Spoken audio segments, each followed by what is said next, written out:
everybody, and welcome to another Fri-Date episode with the wife. In these episodes, my wife and I offer an entrepreneurial couple's perspective on living a life by design instead of default. Hopefully, we'll make you laugh as we navigate the ups and downs of working together, being entrepreneurs and being parents. You may want to check out our private member community over on Patreon, where you'll get additional unfiltered content like our Fri-Date on the fly episodes and get ad-free access to all our podcasts and our monthly Zoom. If you want to check it out, head over to patreon.com/Fri-Date. That's F-R-I-D-A-T-E, no dashes, or click on the link in the show notes. All right, let's get into today's episode.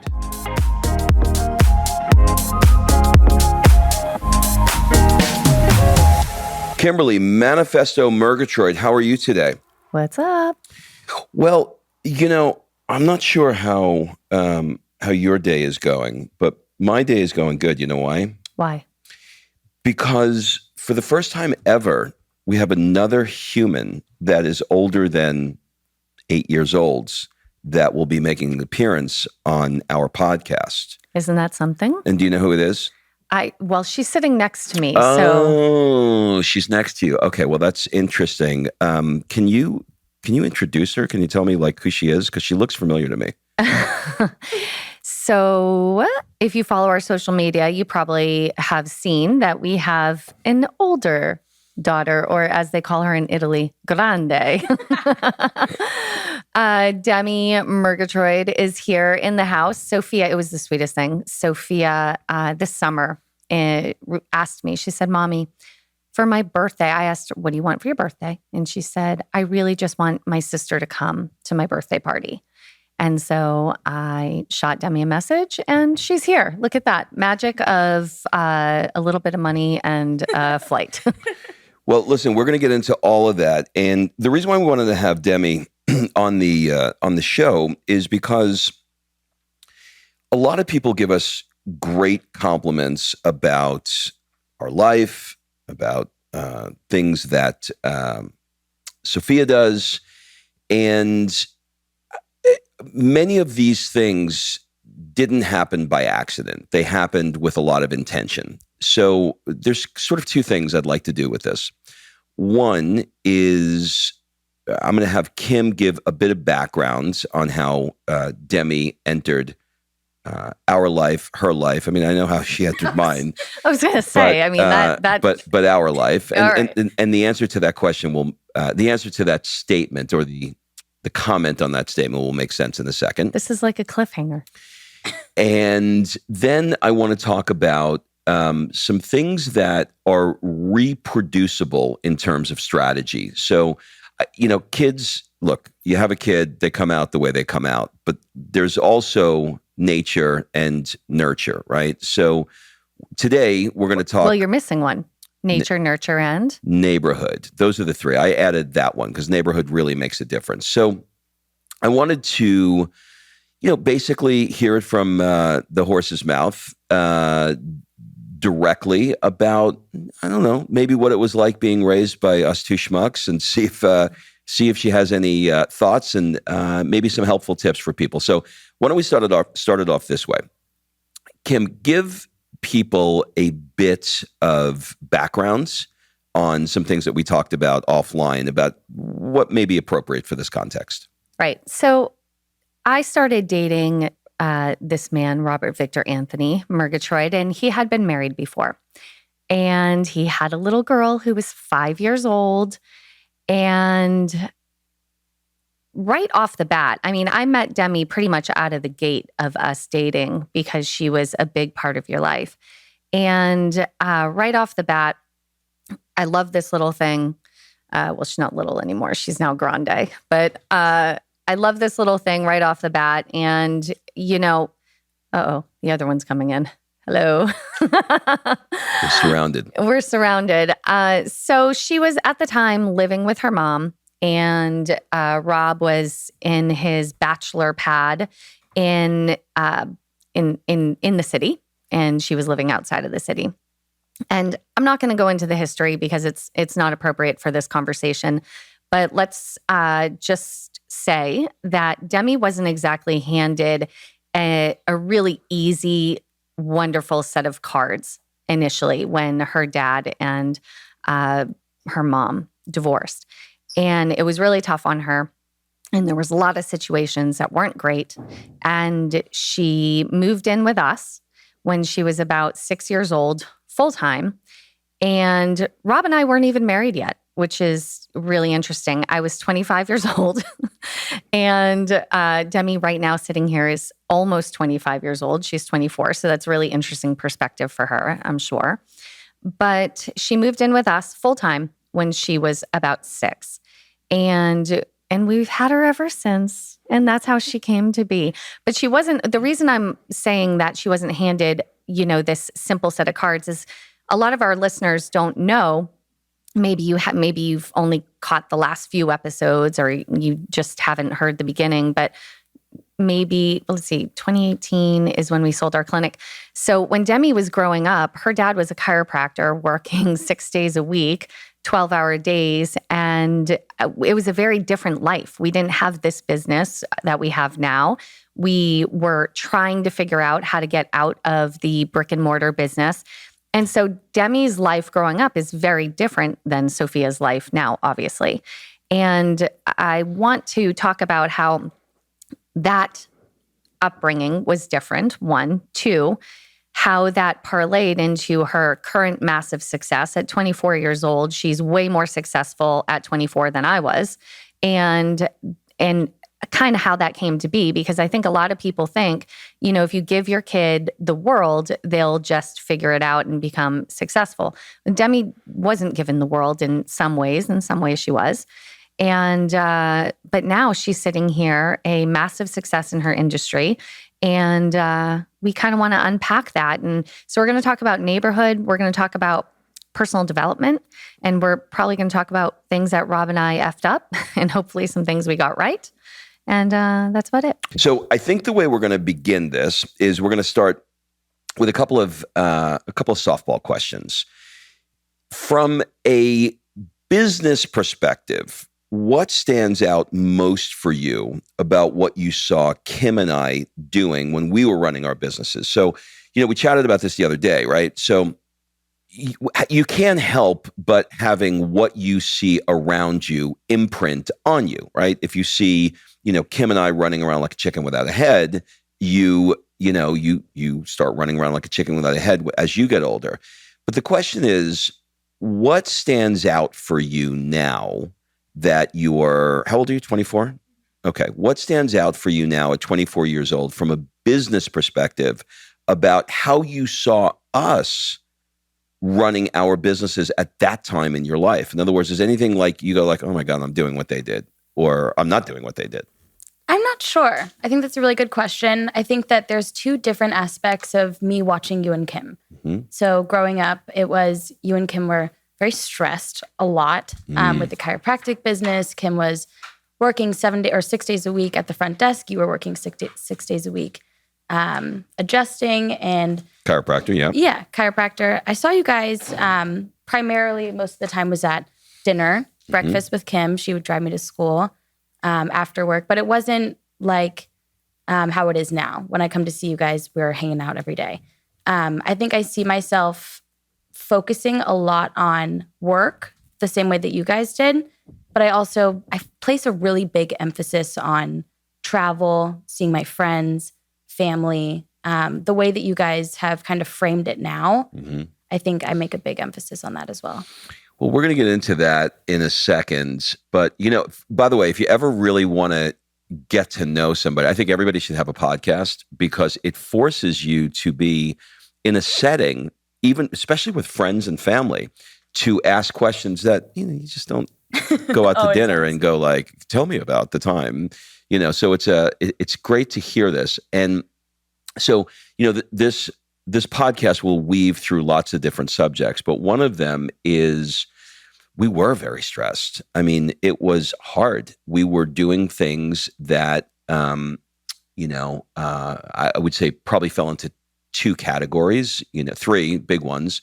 One was I was in a career that was no longer exciting me, but I had to be excited about it to make it work. Two is we were trying to figure out a new marriage. You much younger, you trying to figure out how to raise a child and never having had one on your own. And I think the third thing is, just trying to figure out what was next for us in our life. So it was like we had to keep the momentum going of what we had. We had to think about where we wanted to go. And what's interesting to me is I knew that time in my life, or I hoped that time in my life would eventually come to, an end. That is sort of the work-related part of it. And now, looking at it from her perspective, she's able to see, I remember being with you at that time, and you guys were stressed and working, and now I'm here visiting you, and you're not, and you're a different parent. She got the bridge. She got the bridge of that because when we were, so I remember I'd get up really early, like 5:30, and get Demi breakfast, get her ready for school because her school was far away, drive her to the bus stop, and then I'd go to the office. I'd be coming in late because of the time her bus picked up. We'd do our office work, and then I'd have to go get her at the bus stop. And Demi spent her afternoon doing homework in the back of our office and then probably watching an iPod. That's how long ago that was.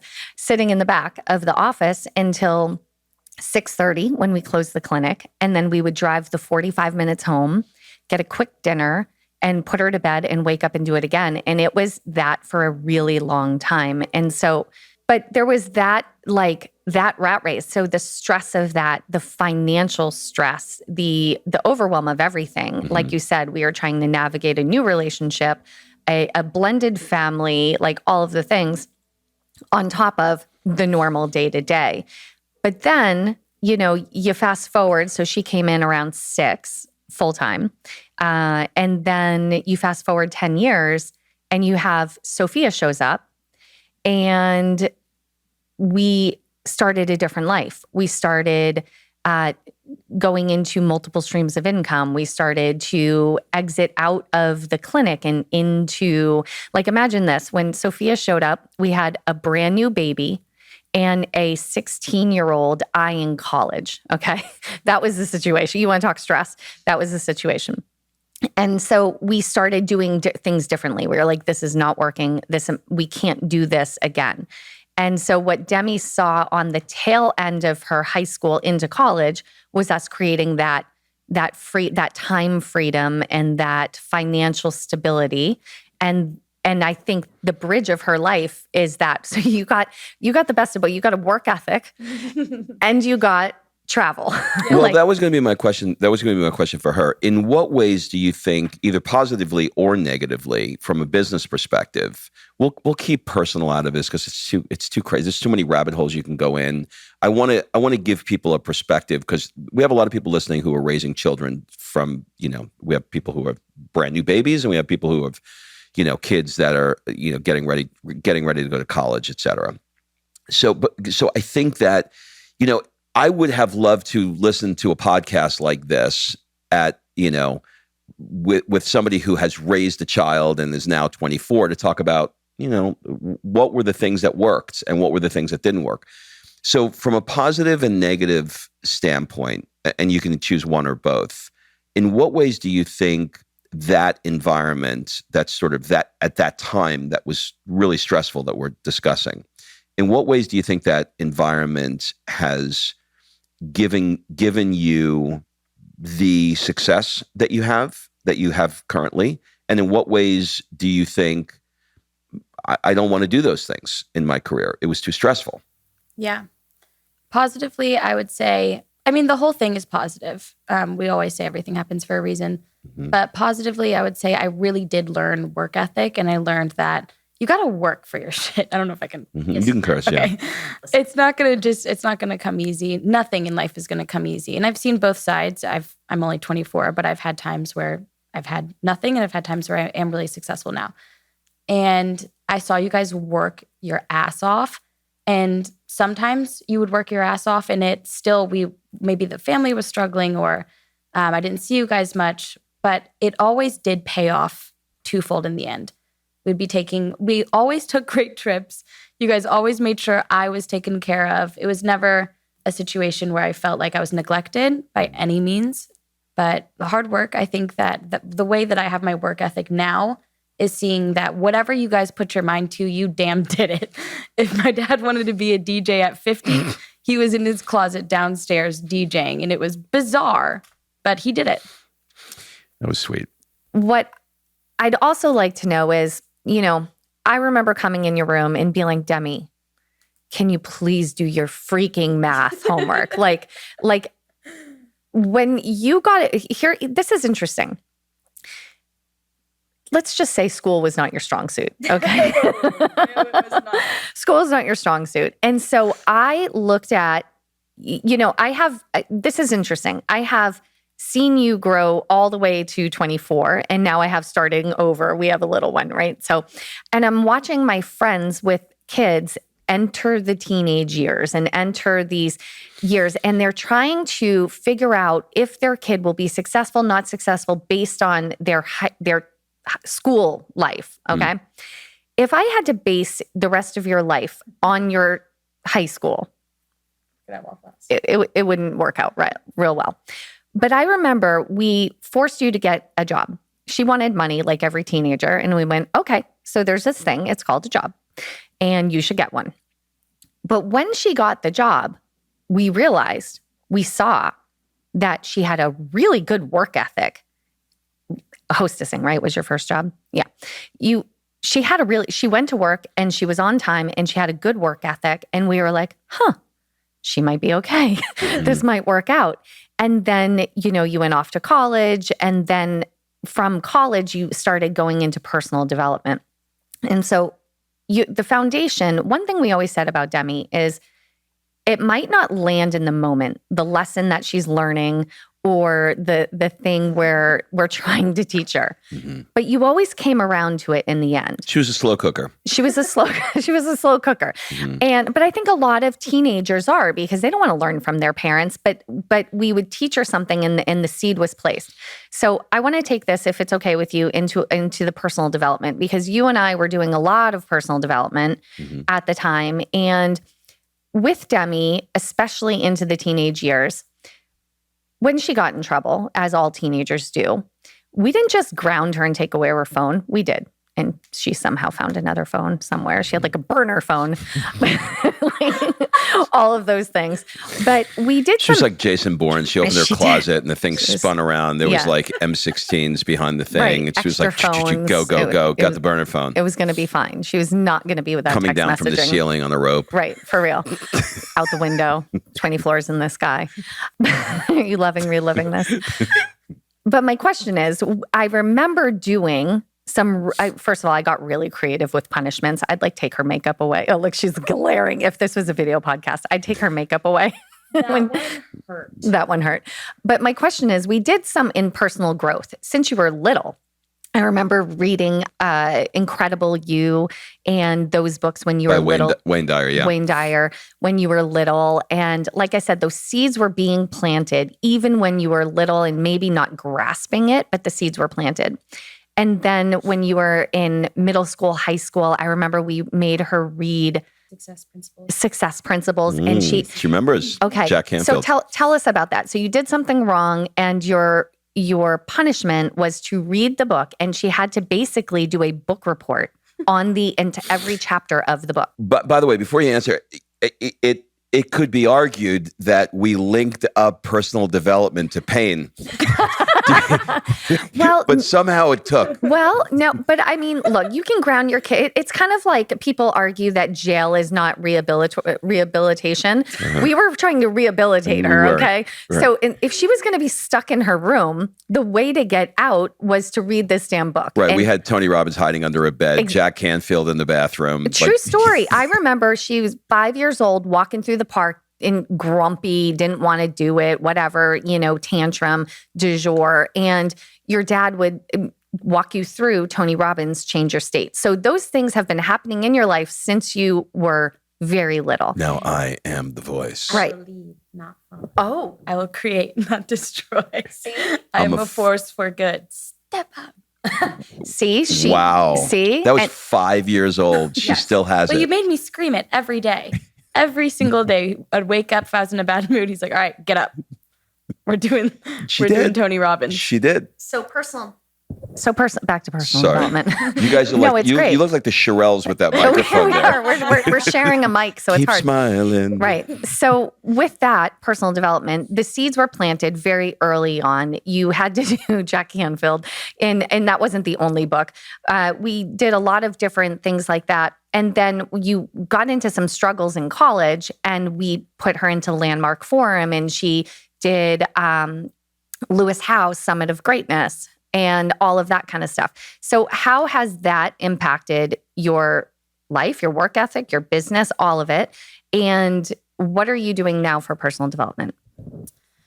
Okay, a lot of questions in one. Let's see if I can wrap this up. I would say from a young age, I mean, to be quite honest with you, I remember reading those books, but I remember The Secret because I've reread it. I haven't reread The Success Principles quite yet, which I should.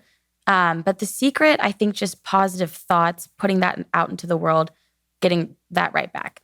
I think that affects me now. If I get into that deep, dark feeling where I have these negative, self-provoking thoughts and I just am down on myself, having that, I guess, foundation from a young age that I need to be nice to myself. I need to be kind. We can be, especially my generation, we can be so mean to ourselves. And I think you guys making me read that in manifestation and everything that has to do with The Secret from a young age. I have these tools in my back pocket, not all the time. I can be a real a-hole to myself. But as far as the Landmark Forum and Tony Robbins and Lewis Howe's, Landmark was for just childhood BS. Everybody has stuff that happened in their life. And I think it's really hard to grow and to just develop into an adult, which I still have 1 year. My brain is still forming. Just letting you guys know, about 6 months. But it's really hard to grow and develop into the person that you want to be without getting through the bullshit from your childhood trauma or whatever it may be. And you forced me to do Landmark, and I was pissed. I was so upset about it. I hated it. I called you on the first day, and I was like, I'm not doing it. And you're like, yeah, you are. You're going to do it. So I stayed, went through it, and actually ended up doing another one. So I think that was really important for me. And it didn't take the first week. It was little things that I got from that forum that still stick with me today, like, for example, having a story. Yeah, right. Exactly. What's interesting is, so there were, once we started to recognize that, she was hitting that, God, what year was she? 17? Landmark? Yeah. Probably 19. Okay. 19. Once we started recognizing that you were hitting challenges, we threw the kitchen sink and we're like, okay, well, if I could have had somebody when I was 19 years old point me in the right direction, what would it be? And we made a list and we went, Tony Robbins, UPW weekend. Okay, let's book it. Next one, we went Landmark Forum. Now, Landmark is something interesting because you said it a minute ago. It was about the story that you had of, we all have a story. I mean, like, I am still battling stories in my head right now. Would that be the Entenmann's cake? Your birthday's coming up. Do you want to talk about that? In short, the Entenmann's cake is my mother, when I was probably 14 years old, said, here's $5. It's your birthday. Go get a cake. And I have been milking that story because we lived in Queens and it was like a block away. So I've been milking that story for many years. Like 30. with like 30. Landmark is interesting. For those of you listening that are considering perhaps putting your son or daughter in Landmark, or even yourself, or even if you don't know what it is, it's worth a Google. I don't want to teach the content here, but in short, nothing is neither good nor bad. It is how you interpret the story that happened. And we all make up these stories in our head about what things mean. And Landmark really, really helps you uncover that. And she did such a great job with that. We actually, God, we were living in California at that time. No, where were we? No, I remember that. So there's two things I remember super clear from Landmark. We lived in Atlanta. She was in San Diego. She was in California. We were still in Atlanta. That's what it was. She didn't want to go, and then we made her go, and she went. And she hit a point in Landmark where you have to write a letter, to the people in your life, and because there's what actually happened. Then there's the story you made up about what actually happened, and there's their perspective on it. And so I remember you, because she, like I said before, she got a hand of cards that just sucks. And she had some trauma from her early upbringing that was resurfacing in other ways. And so we were like, okay, Landmark, let's do it. And maybe it'll handle it. And I remember that you went in with the story of your upbringing and how your parents made you go there. And she stood up, and I guess you have to stand up and tell your story. And like the other people, they're like, I'm homeless on the street. Like, no one will help me. My parents won't help me. And Demi gets up and Demi tells her story, and she's so pissed at us because we made her go. And the people are like, but they're paying your rent? Yeah. And they paid for you to be here? They paid for you to be here? Yeah. And they love you? Yeah. Okay, what the fuck are you talking about? Like, so, there's the story, and there's what happened, and then there's the story of what happened. And then she was so proud of herself, and she had come so far, and there was graduation / sales pitch for the next one. And so we flew out, the whole family, little Sophia too, we flew out to see the graduation. And then enrolled you in the next one, right? You did the next one, and then you did UPW. But all of these things either helped heal the previous trauma, give you tools to, speak kinder to yourself or to manifest what you want. And I think it's interesting because a lot of people, we started with Sophia, some gratitude and meditation, all these little things when she's young, because I saw how much it actually imprinted on you, even though at the moment we didn't think it was working. It's in there. So you might not remember the success principles, but I promise you, if we went and read that now, you would be going, oh, I do that. Oh, I do that. Oh, I do that. Because it's in your subconscious doing its job. And so people that are listening to this who have kids and they're starting their journey, or maybe they're in a journey of personal development, but they haven't exactly brought it to their kids because they don't think it's a kid thing. I think Demi's a really good example of it is something you should be doing with your kids, even if you don't think it's landing. It is.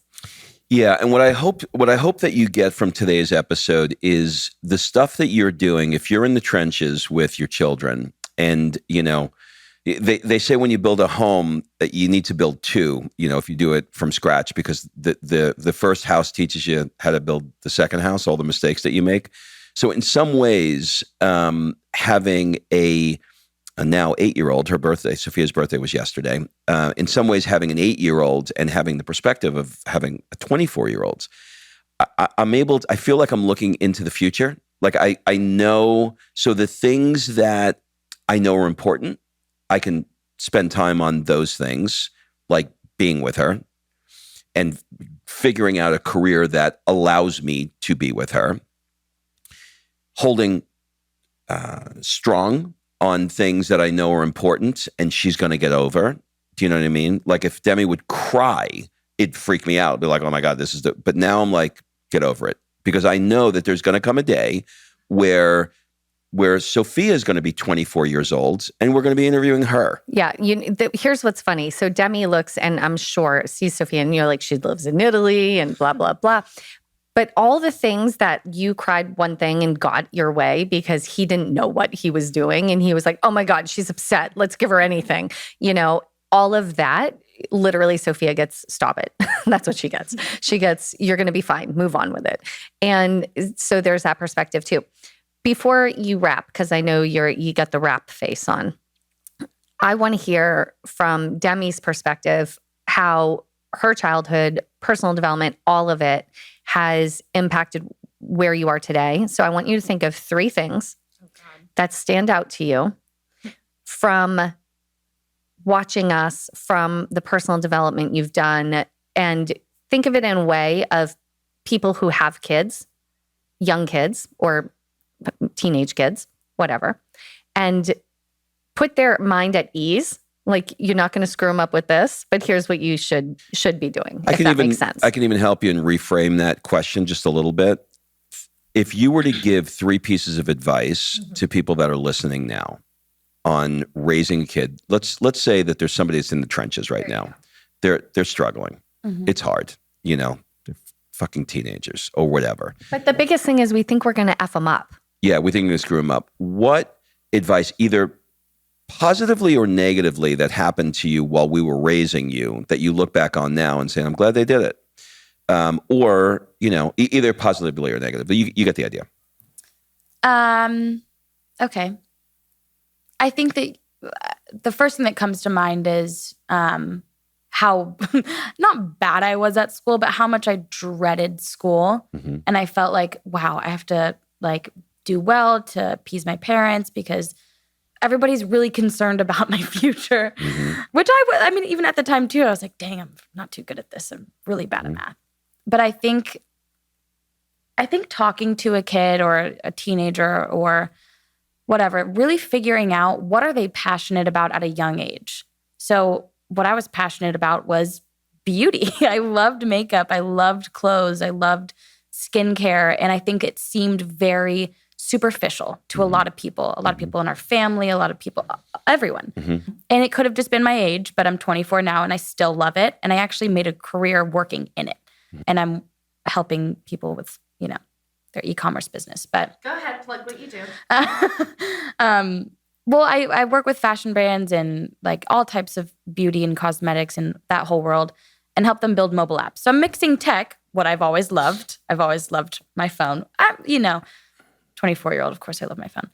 But also the beauty industry and clothes and fashion. I've loved that from day one. You give me $20, I'm already at the mall, eat my dust.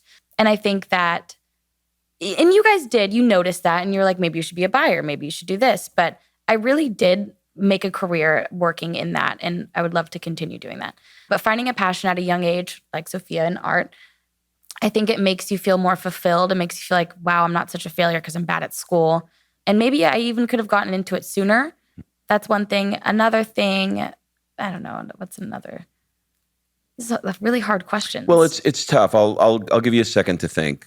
Let's take a couple of different stages. We'll call the stage that you just gave somebody who's got a kid that's, elementary school age. Let's move on into high school. What were some things that you think somebody listening right now who's got a high school kid, and let's do positive, because that was a little on the negative side, which is it's okay, but I think it was a good negative. I don't think it was negative. I think what she said was be interested in your kids' passions, don't knock them, and maybe they can turn it into something. Yeah, I don't think that was negative. I didn't mean it that way. I meant like from a that was a whatever, that doesn't matter. Yeah, I got one.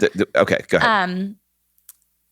I think a lot of parents do this, but growing up in Buckhead, a lot of rich friends. In Atlanta. Everyone around me was getting credit cards handed to them by their parents, and they were driving BMWs. And we were fine. We were very comfortable. But if I asked you guys for money, it was, you have a job or get a job. And it pissed me off. I can't even put into words at the time how I felt. Because everybody else was just getting cash from their parents. Because everybody else was getting cash. Everyone else had an Amex, a platinum Amex from their parents. And I was like, my parents have the money to give to me. Why won't they do it? Now, if I want something, if I have a goal, I know what I need to do to make that money. And I know that the skills that I have now that I built not even that long ago, but I'd pick up shifts at the place I was working. I don't know if I can say it, Gypsy Kitchen. I would do everything I could to achieve whatever goal it was. And it likely was a pair of shoes, to be realistic. I wasn't doing anything crazy. But I think having those tools now, I'm very equipped. Okay, this is perfect, because there are parents right now who, and frankly, I'll be honest with you, my parents did it. Whatever I wanted, they gave me. They didn't have anything, but they would really give me a lot of things. And in some ways, us not doing that for you has allowed look, you either hustle and you get what you want, or you give up and you don't get it. But if you're getting the money from us, then you're not making it happen on your own. Yes, dear. So my parents gave me experiences. They gave me sports. They gave me trips. I went and traveled with an organization called People to People. And so with Demi, every time, listen, if I gave her $20 every time she wanted $20, like it would have been daily. And I wish it was only $20. It was probably like 50. Can I get $50? And I get that. And I get where she was definitely pissed and we were like, go get a job. You said earlier, we always took great trips. And we always made sure that we took great trips. And then when you were in 9th grade, was that the first trip we did, or 10th grade? With Rustic Pathways? Yeah. So I did People to People, which was you don't go with your parents, you go with a group of students. And we went to Russia and all kinds of places. And Demi, instead of just sending her on vacation, we sent her on a thing called Rustic Pathways, which was, well, you tell about it. So tell us what Rustic Pathways was, because I think giving experiences to kids, the skills you got from that and the memories you have from that and the things you learned are probably so much more valuable than us giving you $20 every day. 100%. Right. So talk about that. Okay. Rustic Pathways, honestly, I think every kid should be required to do. I was scared as hell on my first trip. And it wasn't even that far. I was going to the Dominican Republic. But it's basically just a group of kids. It's typically in your age range, if not like a year or two apart. And you go, and it's not backpacking, but you're going and living in a cabin. There's no AC. There's no luxury to this trip, let me say. You're really getting down and dirty. You're getting immersed into the culture. I was teaching kids English. I was there for both of the trips about 16 days. The other one was Fiji. That one was incredible because we literally were living in a village, building toilets for the community that needed it. But the biggest thing was like the shit that I'm worried about, not getting the pair of shoes that I want or problems with my boyfriend at the time. I'm like, these kids literally don't have a toilet to, they don't have a pot to piss in. Mm-hmm. Like legitimately. That was really funny. But like you come home and you're like, wow, it's just a different like. I'm still laughing at pot to piss in. I don't know if that was inappropriate or not. I think it was inappropriate, but it was still really freaking funny. It was a little, maybe we can cut that out. No, we'll keep it. Okay. It was good. But truly, and just like being with these little kids, they're so happy to just be sitting down with you, to be learning English with you. And I think that was really huge for me to actually see, because you see the photos and you guys could tell me as much as you wanted, you're really lucky to have the life that you do. But then getting there and seeing the gratitude that they have, it changes everything. Yeah. God, there's so much to say, but thank you for being who you are, because you have made us really proud. Oh, Dad. Oh, look it. That's it, everybody. Demi, any final words? Because your dad is all verklempt over there. Final words are thank you guys for being who you are, because it made me who I am today. Sweet. And I love you guys. I love you. All right, let's go eat pizza. Bye.